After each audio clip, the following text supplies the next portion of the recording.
Tonight on The Buzz, we are talking about renting gear.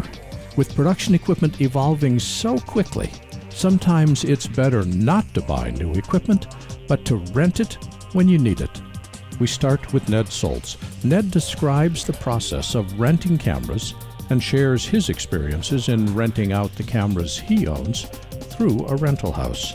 Next, James DeRuvo, editor-in-chief of doddleNEWS, describes his experiences renting out his gear through a crowdsourced website. Next, Les Zellan, chairman of Cooke Optics and maker of Cooke lenses, describes how they consider all their customers to be rental houses and how that affects their manufacturing.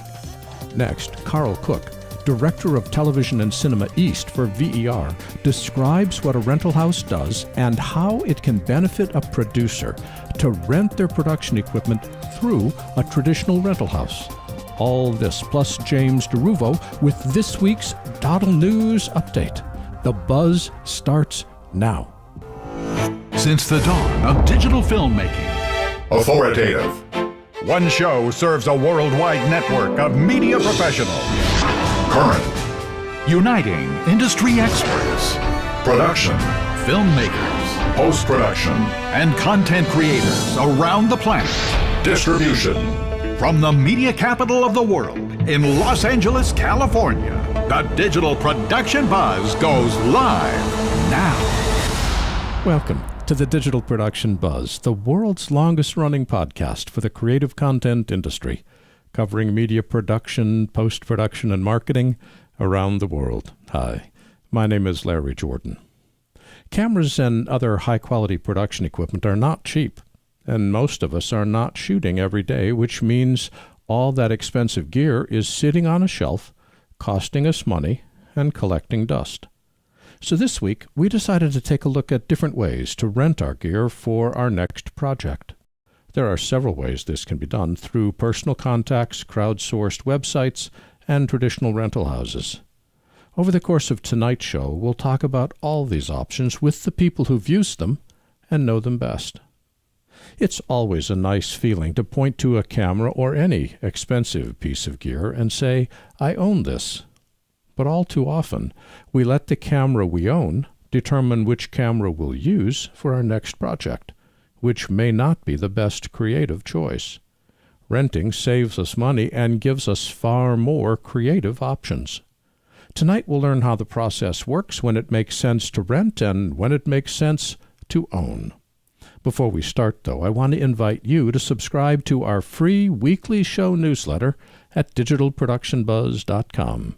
Every issue every week provides quick links to the different segments on the show, plus articles of interest to filmmakers. And best of all, it's free and comes out every Saturday. And now it's time for our doddleNEWS update with James DeRuvo. Hello, James. Hello, Larry. All right, James, what's news this week? This is Camera Week on The Buzz. Sony introduced a new 4K full-frame mirrorless camera it's the third generation A7 or Alpha 7 line, the Alpha 7 III. It has a 24.2 megapixel backside illuminated XMOR sensor, 5-axis image stabilization. It can shoot 14-bit RAW, 4K HDR video, S-Log2, S-Log3, and just for fun, high frame rate up to 120 frames per second in HD. Well, where does this fit in Sony's product line? Well, that's what's interesting about it, because Sony refers to the A7 III as its basic 4K mirrorless camera. But with all those features, plus it oversamples 2.5 times the image data so that you get no pixel binning, it's hard to believe this camera is an entry-level model, but that's what they're calling it. Okay, well, that's one Sony camera. You said it's Camera Week. Does Sony have a second announcement? Well, it's not a camera per se, but it supports cameras. Sony has announced this low-price $70 sync cable for their RX0 action camera. It's called the VMC MM2, and what it does is it enables you to sync your RXO action camera with your Sony brand mirrorless camera so that you can get a second point of view that's synchronized with your A camera. That way it frees up a user to do two different forms of content at the same time. They also actually announced this at CES, but they've also come out with this camera control box that can sync up to 100 RXO cameras, and so that you can create a nice little bullet time effect. What do you see Sony's goals to be with the RX0 camera? Well, I think the RX0, it's Sony's GoPro killer, but honestly, GoPro has its hands full with lower priced alternatives. They're like a tenth the cost. So they're not really worried about yet another higher end model. But the RX0 is incredibly diverse, and it enables you to do things like bullet time through their camera control module. And this sync cable is going to be great because it's going to enable one-man wedding photographers to be able to shoot two different vantage points at the same time and keep everything in sync. So I think they're just expanding its capability. Okay, that's two major announcements from Sony. What else is in the news? Well, Canon announced the new 4K M50 mirrorless camera. It comes with a 24.1 megapixel APS-C sensor that shoots 4K video with Canon log at 24 frames per second. But there's a few downsides. First off, because it's an APS-C sensor, it's a 1.6x crop. Then on top of that, you get another 1.6x crop when you're shooting in 4K. And then on top of that, it loses dual pixel autofocus when you're shooting in 4K, and it doesn't have HDR support. Well, what's the significance of it being mirrorless? What does mirrorless get us that mirror does not? Mirrorless gives us a smaller camera, lighter because you don't have the shutter mechanisms involved, and smaller footprint, which is really great if you are shooting out in the field. If you're a wedding photographer and you're lugging around a lot of equipment, making it smaller and lighter is always a good thing. Who do you see as the market for this new Canon camera? Who does it compete with? I don't see how it can compete with Panasonic's GH5 since the APS-C sensor isn't being used to its fullest capacity and it ends up being smaller than the Micro Four Thirds of the GH5. And don't even talk about the Sony Alpha models because they're 4-frame. So at the end of the day, this is largely aimed at a video blogging crowd on YouTube and not much else. We've got announcements from Sony and Canon. What other stories you follow in this week? Other stories we're following this week include Sigma 14-24 art lens finally has a price and shipping date. DJI's Phantom 5 could have interchangeable lenses and fly longer. And Adobe plans to shut down their Story Screenwriter app, but you have a year to get all your stuff before they do. Oh, and it's 5 weeks to NAB. 5.5, but who's counting? James, where can people go to get all these breaking news stories? All these stories and more can be found at doddleNEWS.com. And James DeRuvo is the editor-in-chief of DoddleNEWS and joins us every week. But, James, this show is talking about renting gear, and I know you've rented your gear, so I'd like to invite you back a little later in the show to talk about your experiences in rentals. Is that okay? Oh, absolutely. Not many people realize that with all this equipment that you have, you've got extra revenue just waiting to be made, and being able to do it in a shared environment is a great idea. We'll talk to you in just a few minutes. James, thanks for joining us this week. Okay, Larry.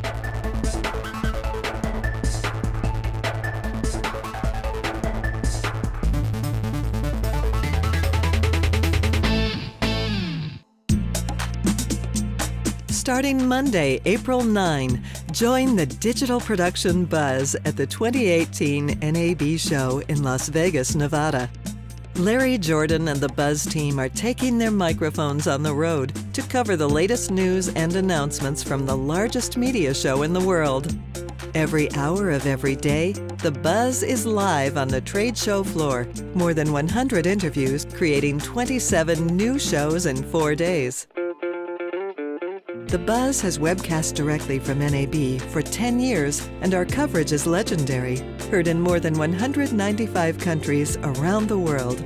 If you're attending the show, visit us at booth SL10-527 and say hello. If you can't attend, visit nabshowbuzz.com for a schedule of shows and guests. That's nabshowbuzz.com and join the Buzz at NAB.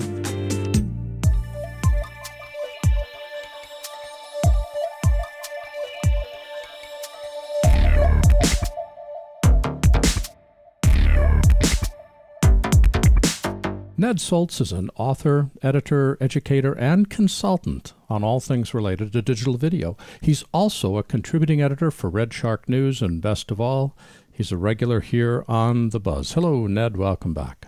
Hi, Larry, and greetings to all of our listeners as well. And they are happy to hear your voice. Oh, absolutely. I am sure somebody's got to be happy to hear my voice these days. This week, we're talking about renting gear. When should we consider renting gear instead of buying it? The whole question boils down to return on investment. When you look at a piece of gear, you just sometimes have to get the stars out of your eyes, just like with new cars, and ask yourself honestly, do I really need to invest capital in this, into what is essentially a depreciating asset? What possibilities do I have?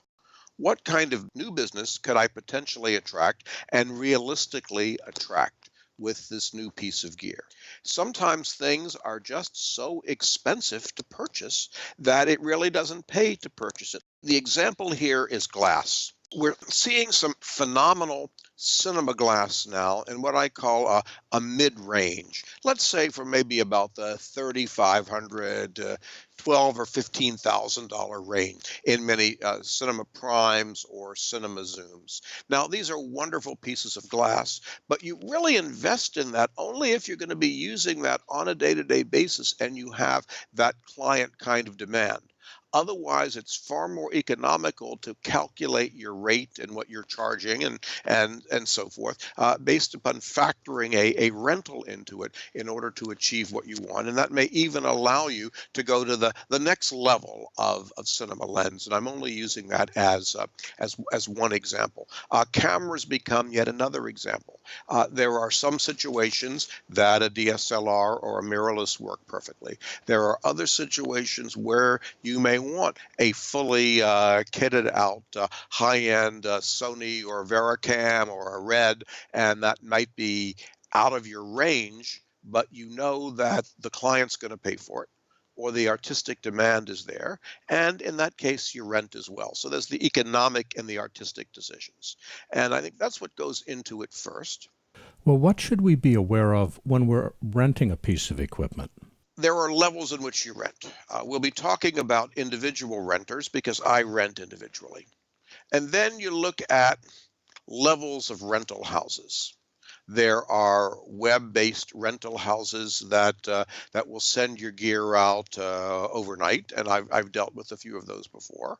There are what I call more discount rental outlets that seem to be lower than the major rental houses in terms of price.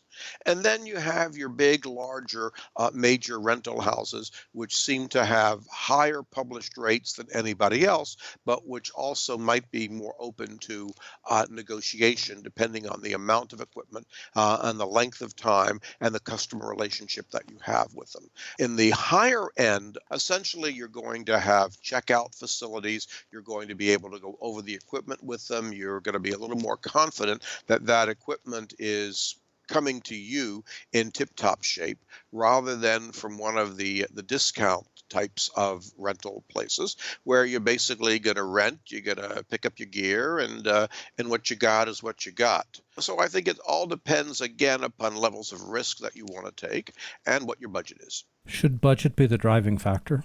To me, budget is a driving factor, but budget is never the driving factor. There really has to be a balance between budget and between what you think is going to give you the most dependable service. If you're renting a piece of equipment that you're taking on a shoot, how do you familiarize yourself with that piece of gear prior to the shoot? In many rental houses that are a higher-end rental house, you'll have a checkout with the rental agency, which means they will set it up, they will go over it with you, and give you some basic familiarity. Otherwise, if it's a piece of equipment you're not familiar with at all, of course, the tendency today is to crowdsource everything on the web, and we know everything that you read on the web is accurate. But if you don't believe that, then you may want to rent that piece of gear for an extra day or two, just to run it through its paces. That's what many professionals will do, because the least of what you want is to be on set and reading the manual or calling tech support. It's worth it for the extra day or two. Well, what happens if you damage the gear or something goes wrong?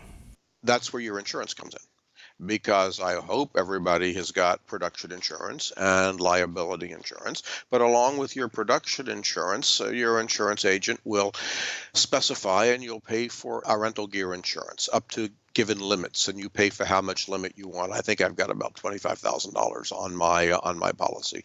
And then when I want to rent something, I will get an idea of what I want. I'll have them review it and give me a quote in writing, and that will often have the serial number of the product as well. I then give a shout to the insurance company, who will then email or fax an insurance binder to the rental house to indicate that you're covered. In other cases where it's not, the rental house very well may take a deposit on your credit card, not charge it, but authorize it to the extent of the value of the equipment.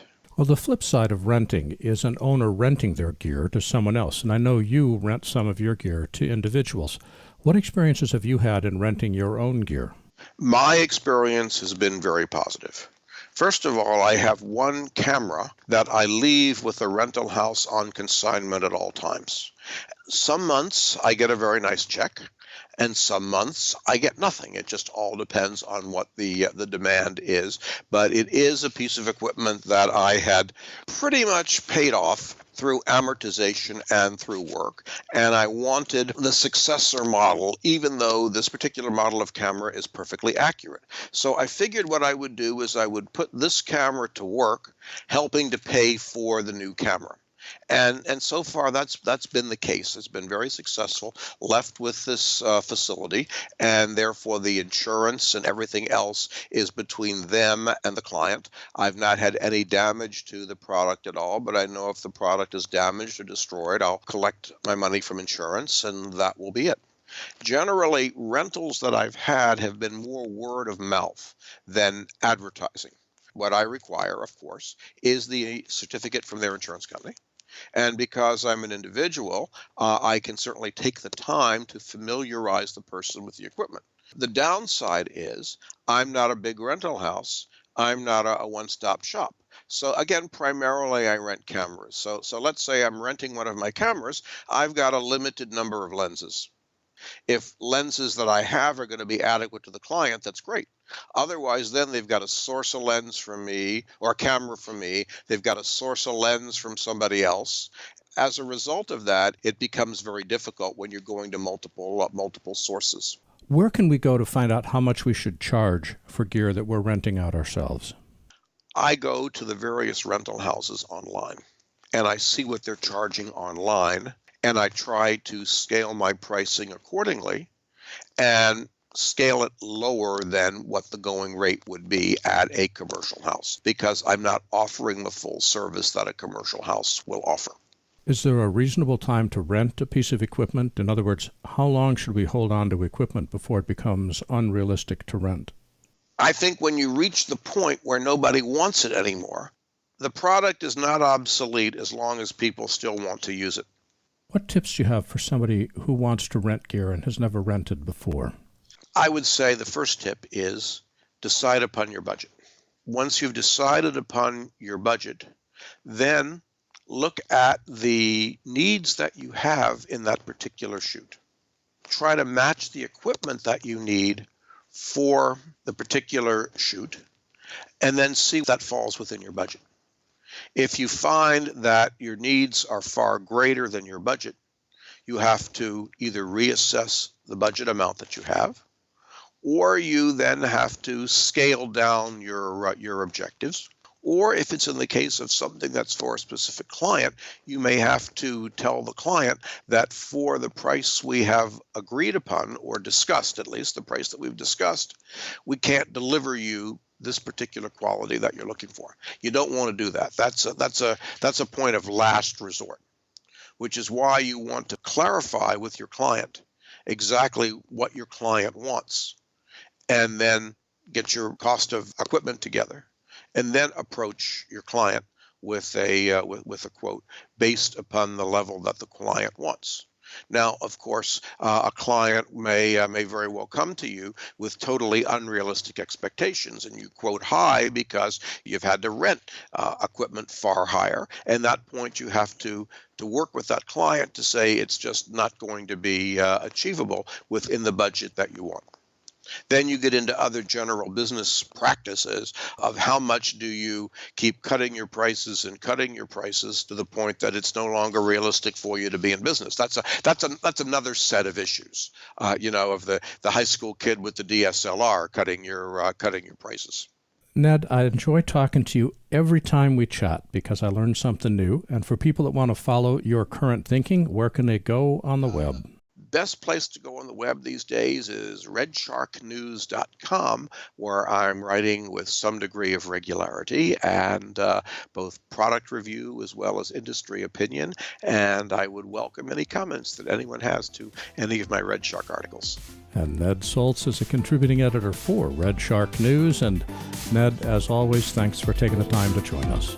Thank you, Larry.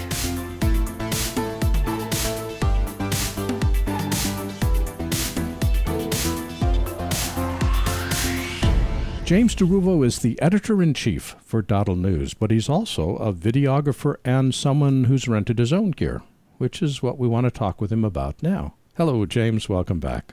Hi, Larry. Why did you decide to rent your own gear? Honestly, I did it because I was writing an article about the emerging trend of the shared environment. You can use Uber or Lyft to make a living with your car. You can use Airbnb to make a living with your house or apartment. Videographers and photographers now have, for a while now, had various opportunities to rent their unused gear through such sites as ShareGrid. And so I wanted to just see, well, how does this work? And so I listed all of my camera gear on ShareGrid and made a nice little profit in the meantime. So that was a very interesting experience that I wrote about. Why ShareGrid? I kind of like the name. ShareGrid. It was easy to remember, and I liked their website interface. The whole idea behind it is that you would list all of your stuff on ShareGrid, and then people would contact you via email or text message, and then you would arrange to meet with them at a neutral location. They have already paid for the rental because it's all done online. Then they inspect the gear, you sign a piece of paper, and they take it off, and then you meet back together a couple of days later, and you get your stuff back. I was skeptical because I thought, okay, what's going to happen? But it ended up being a very nice experience. The people who I rented my gear to tend to be millennials, younger filmmakers who are just starting out, but they're very excited about this whole shared portal opportunity rather than going into a big professional rental store. And, we have all of this camera equipment. I've got 3 gimbals and 5 GoPros and 2 different DSLRs and a camcorder. And, 90% of the time they're just sitting there. So why not put them to use and make a little extra money? And so that's why I did it. What insurance do you require? All the insurance is handled through ShareGrid. They have their own insurance waiver, and you do have to pay for the insurance. It used to be that you were given the option of self-insuring or using their insurance service, but now they require all renters to buy the insurance, so everything is protected. Insurance was really kind of when they first started, that was really kind of a touch and go issue because they were always giving people the option of paying for insurance or not. And then I guess they must have had a problem with losing too much gear, and so they required insurance after that. And that's been I think that's another thing that you've got to make sure that if you turn down a rental more than like 4 or 5 times, and I was just too busy to do it, then all of a sudden you stop getting requests. So you got to make sure that's all above board. And do you qualify the people that you'll rent to, or is everything handled through ShareGrid and you just trust them? it's kind of like eBay where you have feedback ratings. So you give feedback ratings to the experience, and then the higher the rating, the more trustworthy the renter and the more trustworthy the person who's renting the gear. So it's in your own best interest to provide a positive renting experience, because that will increase your feedback rating, and then people are more than likely wanting to trust you. So whenever I would get an email, a text message from ShareGrid saying, hey, if someone wants to rent from you, I can go online, I can look at their profile, I can see what they've done in the past, see comments about how people have done, and then I can decide whether or not to rent to them or not. It's a really nice social experience that, for me, worked out quite well. How do you determine your rates? They kind of give you an example of what you can go on and look at what other similar products are renting for on ShareGrid, and then you can determine it from there.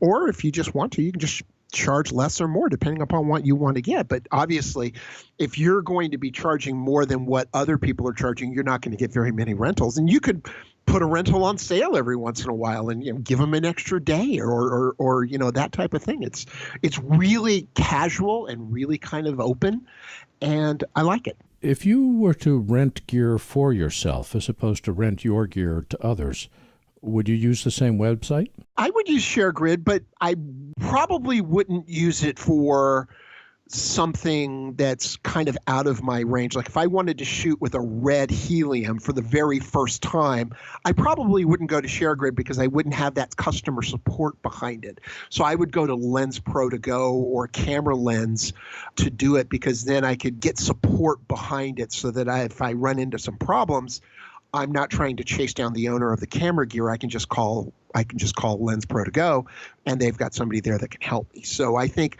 it largely depends upon what you're renting and what your budget is and what your project is.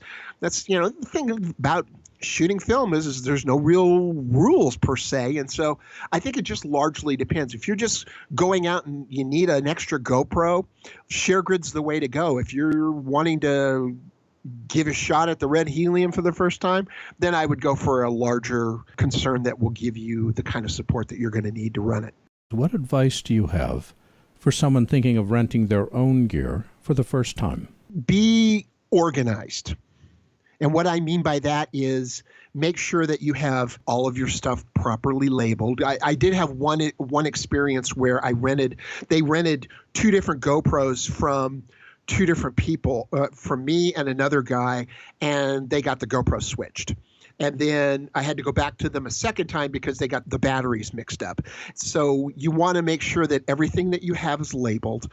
You want to make sure that you have like a form that you give them to sign so that they know what they're getting. They've checked off everything. Organization will set you free. That is probably the biggest thing that I would recommend if you're going to rent your own gear, is make sure you have all your serial numbers on all the rental information, that you have your contact information. If not on the gear, on the case that the gear comes into, make sure that your gear is easily identifiable, that all your supporting gear like batteries and camera mounts and all that stuff are properly identified, so that you make sure you can get everything back, and list everything that you got in your kit listed on the rental piece that they sign, so that they know that they're signing for not just the camera, but for the batteries and the cables, and then give them a copy of that so they can check off, okay, I'm giving them back. And then when you go to pick up your gear, you do it all again. You sign that you've picked up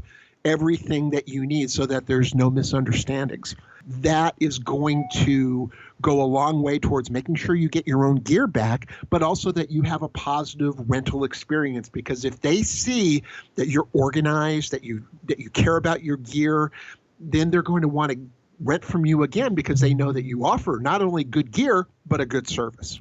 For people who want to keep track of what you're thinking and doing, where can they go on the web? I'm the editor-in-chief of doddleNEWS.com. I'm always there. And James DeRuvo is the editor-in-chief at DoddleNEWS. And James, thanks for joining us. We'll talk to you next week. All right. Have a good weekend.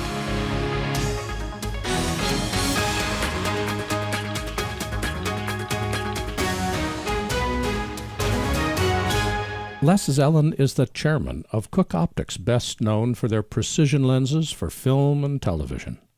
Not only are their lenses available for purchase, they are also available to rent, and that's why we wanted to talk to Les today. Hello, Les, welcome back. Thank you. I'm glad to be here. Before we start talking about rentals, describe Cooke lenses. Wow, we make it now about 65 different lenses every month in various formats, from Super 35 to the newer large format cameras. We have anamorphic lenses. We have our traditional, are the lenses that started the whole modern lens revolution, the S4s, 5 eyes, the anamorphics, the new S7s, which are full frame. We have been on a tear lately of trying to keep up with the camera guys and all the new formats that they have. And in fact, the full frame lenses, the S7s that we introduced last year at NAB, actually got to the market before the cameras did. Our goal is always to give cinematographers and videographers the tools they need to capture the images that that they send all over the world. Well, do you sell your lenses, rent your lenses, or both sell and rent your lenses? We're a manufacturer, and we only sell. We don't want to compete with our customers, and traditionally our biggest customer are rental houses. But my philosophy goes a little one step further, and that is I consider anybody I sell to, be them an individual or the biggest rental company in the world, is a rental company. If I sell to an individual, he's going to put those on one of his jobs and undoubtedly rent them to that production and deny a rental company, obviously, that rental. So we look at all of our customers as rental companies, be them individuals or, I know a VER, some of these gigantic rental companies. So we try to treat everybody fairly and pretty much the same. Does your manufacturing change knowing that your lenses will be principally rented, which generally means subjected to harsher treatment? No, in that the motion picture industry is, shall we say, not gentle on equipment, whether it is an individual or a rental company. So we would like to think that our lenses and our products are built to the highest standards. Because frankly, whether it's an individual or a rental company, a lot of stuff happens on a set, on location. The equipment is oftentimes mishandled, even with the best of intentions. So again, we build everything to the highest possible standard we can. Equipment is always expendable on a shoot. I know what you mean. Yes. Tell me about this collaboration you have with your rental houses. They're your largest market. Do they give you feedback on what they'd like you to create? We're in an interesting marketplace because the rental houses, which are our largest customers, are not our user, actually. The user is their customer, the director of photography, the cinematographer, that walks into that rental house and say, I want a Cooke lens. So there's a little bit of a disconnect. But yes, we pride ourselves on listening to the industry. We talk to all the rental house customers. We happily accept their feedback. We talk to the end users, the cinematographers. We talk to assistants. The best example of this was the design of the S4s. Just so you know, that the S4s this year have turned 20 years old. They're still our best-selling product. They have become more or less the standard of the industry. I know we really nailed the design because almost all of our competitors have at least copied the ergonomics of the S4s. The way we came up with that was we talked to 3 groups of people. We talked to the cinematographer and the DP, and frankly, they're pretty much the easiest group. They like Cooke lenses. They like the Cooke look. They like the warmth of the Cooke. They like the way we render the images and the contrast.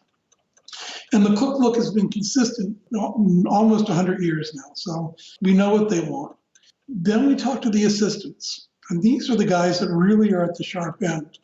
And they're the guy that picks up the lens, they're the guy that pulls focus on it, they're the guy that actually handles the lens. And they had an enormous amount of input into our design of the S4s and subsequent lenses. The size, the shape, the ergonomics of the lens were really in large part due to their input. And then we also talked to the rental houses. The rental houses get a lot of feedback from their customers on what they want, but they want some specific things. Time is money, and if a lens goes out on a shoot and it comes back and it takes a week to clean that lens, that whole set of lenses may be out of commission for a week. So one of the things we did with the S4s and our subsequent products is try to make them as easily serviceable as possible so that a rental house can turn them around very quickly. An S4, for example, takes about an hour to do normal cleaning and normal service on it. Some of our competitors take a day to do that. So we listen to people at every level of the industry and try to satisfy their needs. For a DP who's thinking of renting Cooke lenses for the very first time, what advice do you have to help them pick the best lens for their project? Well, that's always an interesting question. It's almost it is an impossible question for me to answer because I'm really a firm believer that the choices that he makes should be driven by the story. Too often now, we introduce a new product or a new focal length, or one of my competitors does. It doesn't matter. And all of a sudden people say, oh, I can't shoot my next movie unless I have that new camera or that new lens or that new whatever. And that just seems to me like crazy talk. How did you shoot your last movie without that product? So it really needs to be story driven. I wish I could answer that question, but I really can't. Well, let me come back at you because I think you can. How do we determine how your lens will affect our story? I agree totally that we want to pick the lens that enhances our story, but what criteria should we use in judging which Cooke lens is going to be able to reinforce that? If the Cooke look is right for your film, then it's simply a matter of picking. The difference between the Mini S4, the S4, and the 5i is just the speed. The Mini S4 is 2.8, the S4 is 2, and the 5i is 1.4. But the look is consistent. So, when they shot Hugo, 5-6 years ago now, they shot that with 2 sets of 4s, 2 sets of 5s, and 2 sets of Minis. And depending on what camera, like on the Steadicam, they were using the Minis. Depending on the shot, they would either use the 4s or the 5s. And that extends also into our other lenses. For instance, if you were going to shoot with a full frame camera, the newer, like the Venice or the Arri LF or the Red Weapon, we now have the S7 series. But the S7 series color and color balancing and the look is consistent with S4s and 5s and the Minis. And the same is true for our anamorphic lenses. So if the Cooke look is right for your film, then it's simply a matter of picking, what format am I shooting? What speed do I need? For people that need more information about the lenses that Cooke makes available, where can they go on the web? They can go to cookeoptics.com. That's COOKEOPTICS.com. That's all one word, cookeoptics.com. And Les Zellan is the chairman of Cooke Optics. And Les, thanks for joining us today. You're so welcome. Thank you for having me.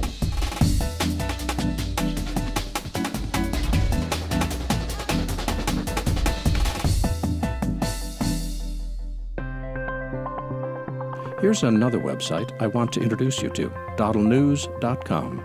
DoddleNEWS gives you a portal into the broadcast, video, and film industries. It's a leading online resource presenting news, reviews, and products for the film and video industry. DoddleNEWS also offers a resource guide and crew management platform specifically designed for production. These digital call sheets, along with their app, directory, and premium listings, provide in-depth organizational tools for busy production professionals. DoddleNEWS is a part of the Thalo Arts community, a worldwide community of artists, filmmakers, and storytellers. From photography to filmmaking, performing arts to fine arts, and everything in between, Thalo is filled with resources you need to succeed. Whether you want the latest industry news, need to network with other creative professionals, or require state-of-the-art online tools to manage your next project, there's only one place to go, doddleNEWS.com.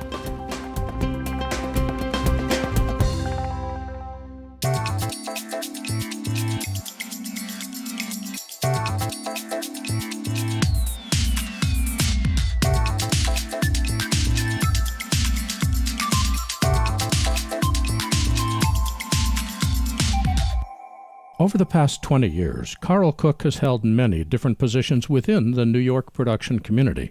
Editor, production manager, camera tech, rental manager, sales executive.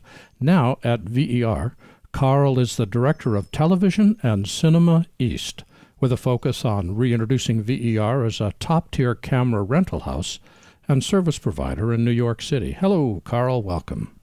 Hi, Larry. Thanks for having me. How would you describe VER? We're a global provider of production equipment. We have 36 offices worldwide. Within that, camera aside, we also rent audio, LED, lighting, and we also have full engineering capabilities for our broadcast division. The way I like to put it is it's a global company, but with a local focus. Now, in your intro, I said that you were a rental house and service provider. What services do you provide? Beyond the you kind of run-of-the-mill box rental, if you just wanted to, place an order and pick something up and whatever that item may be, we go far beyond that. We provide support, engineering support, consulting for production companies who are working on multi-chain, large live event productions. We're at the ground floor conversations with production. To give you an example, we did a AC/DC concert in Wrigley Field. It was 22 cameras. It was a blend of 35 millimeter digital 35. The other half was studio cameras. And so what's unique about our services is we're able to come in with all of our equipment, with our background in broadcast and our background in cinema. We can bring in our engineers and our techs and our consultants. We can sit down with production. We can outline what our capabilities are. We can listen to them. They'll tell us their vision, and we make it happen. When the gear leaves the rental house, our job isn't over. We see ourselves as an extension of production. So we're right there with you the entire way. We're a 24/7 business, and we're always there at a moment's notice. Let's focus on the independent filmmaker, generally renting one camera, maybe two, but it's not a big live production, but it's a film production. How does the rental process work? How can you help them decide what cameras and gear they need and come up with a price that makes sense? That's actually a great question, because I don't want to lend the impression that just because the size and scale that VER operates, that we're not friend of the independent filmmaker or the student filmmaker. In fact, on the contrary, we have relationships with the local universities in all of the cities that we have a presence in. In terms of what we can offer them, it really comes down to two things. What ultimately the creative decision on the camera, which we're happy to show a prospective client camera tests, lens tests. They can come in, spend a day at our facility, just hang out with our camera prep techs, with our lens technicians, and just have a conversation. And then the second thing is, of course, the budget. And we all know that independent projects can be a micro budget. And where VER excels in that regard is because we are a larger company and we have such a vast and deep inventory, we can afford to discount these packages to support these projects because we have other long-term larger projects that are kind of fueling the machines. To be frank, it's more about the relationship, especially on the cinema side and on the independent film side. We know that these young filmmakers and these independent filmmakers, they're going to be on another project and they're going to have a long and illustrious career. And we're interested in becoming partners with them. So we don't really want to focus too much on how much money or what kind of budget these productions have. And so then it just comes down to just simple paperwork that they have to fill out, establishing an account with us, and they're ready to roll. Well, let's talk about that paperwork. What do you need from a filmmaker to rent gear to them, and what do they need for insurance? The most important aspect of renting equipment from any rental house is production insurance. And that doesn't mean liability insurance. It means insurance for the equipment.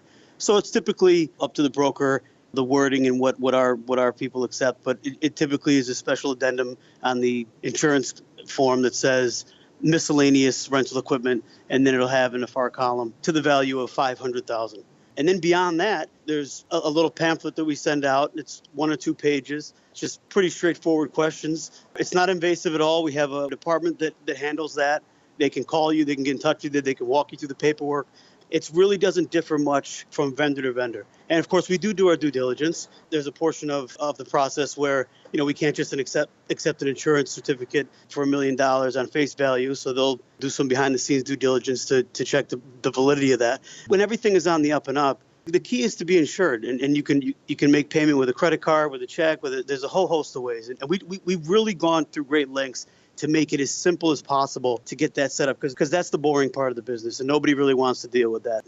In fact, we've recently revamped the process to streamline it even more, and you can get all those forms on our website or by calling any of the VER offices. When should someone decide to rent equipment over buying it? That's a great question. It comes down to what the needs of the particular production are. So on the episodics, on the scripted, television, feature films, where it's higher end cinema cameras, whether it be film or digital, more often than not, it's a rental product for a host of reasons. The equipment's it's too expensive to buy. It would take an army of people to maintain. There's so many specialties involved with optics and with the cameras themselves. When you're working with a rental house, you have that layer of redundancy, right? If something goes down, all you have to do is make a phone call and, hey guys, my camera's down. I need one like yesterday. And, a rental house will respond.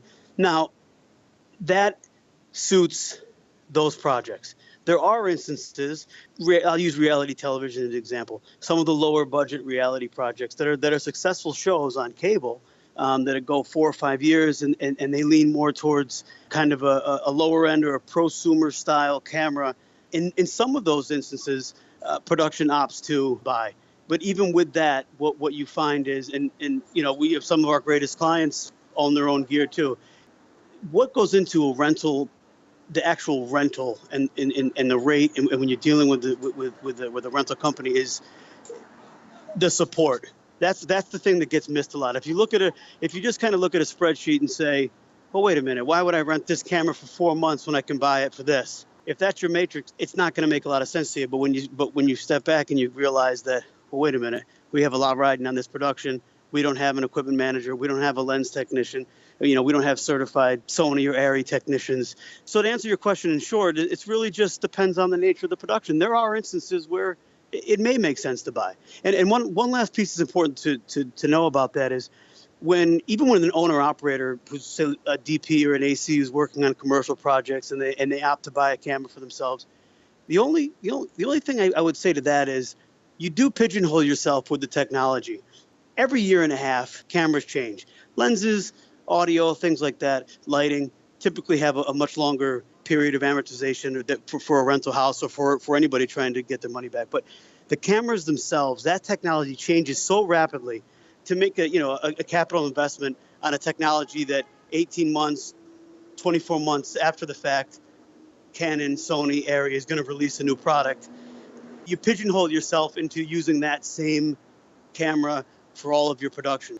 You just don't have the vast inventory, and so we say, let us do the work. Let us worry about getting the money back on the cameras, and you rent it from us, and we can support it. And when a new camera comes out, guess what? We're going to be the ones that are going to end up taking the hit, and we're going to buy it. And if you want to come test it and you want to come rent it, then you can do that. What advice would you give a producer who's thinking of renting for the first time? What should they keep in mind? I think it's important to have a frank conversation about the budget up front. We can provide suggestions for products that are a little more budget friendly. And the other thing, too, is that just looking on paper at the actual rate of a rental, and this is something that we deal with producers quite a bit. It's important for the production community to know that what goes into the rental rate, there's a host of things behind that, right? It's not just what the product costs, it's what the market will bear, it's what it costs to service it. So there's a whole host of things. So I would say, from my perspective, for a new producer who wants to rent for the first time, I would say transparency and trust on not just the producer's part, but it's also on the onus of the rental company too. Carl, for people that want more information about VER, where can they go on the web? They can go to ver.com, and you can see all the other work we do that's not just camera and optic. And Carl Cooke is the Director of Television and Cinema East for VER. And Carl, thanks for joining us today. Thank you so much, Larry.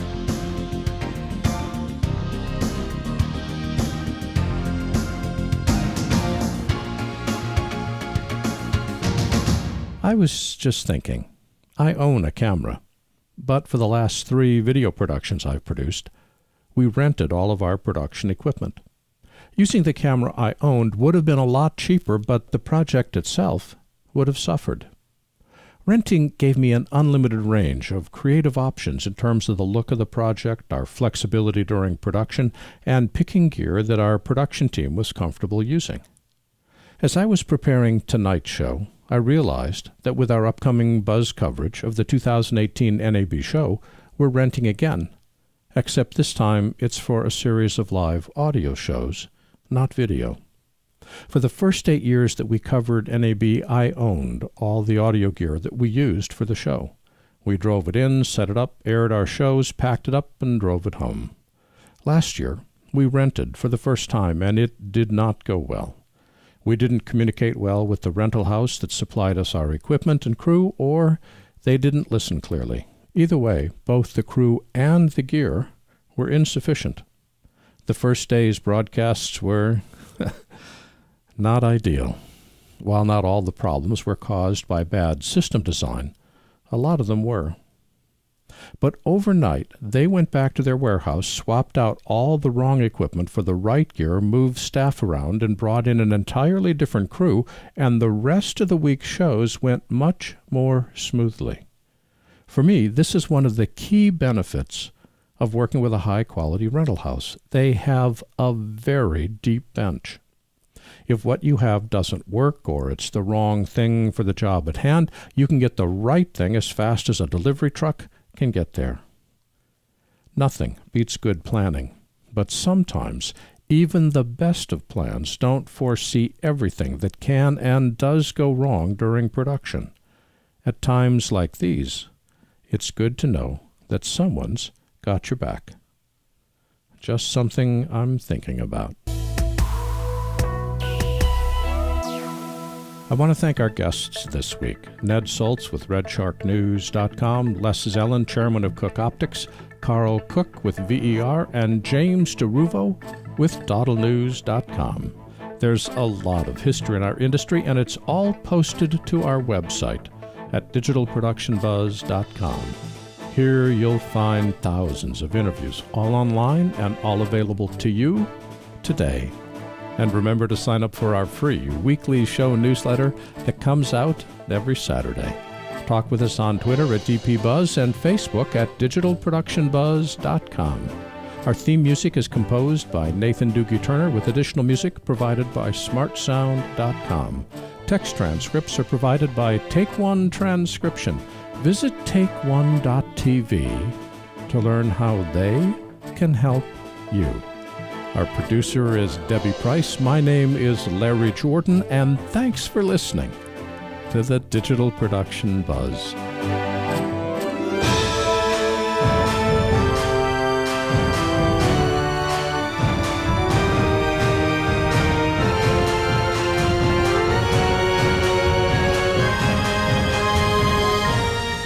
The Digital Production Buzz is copyright 2018 by Thalo LLC.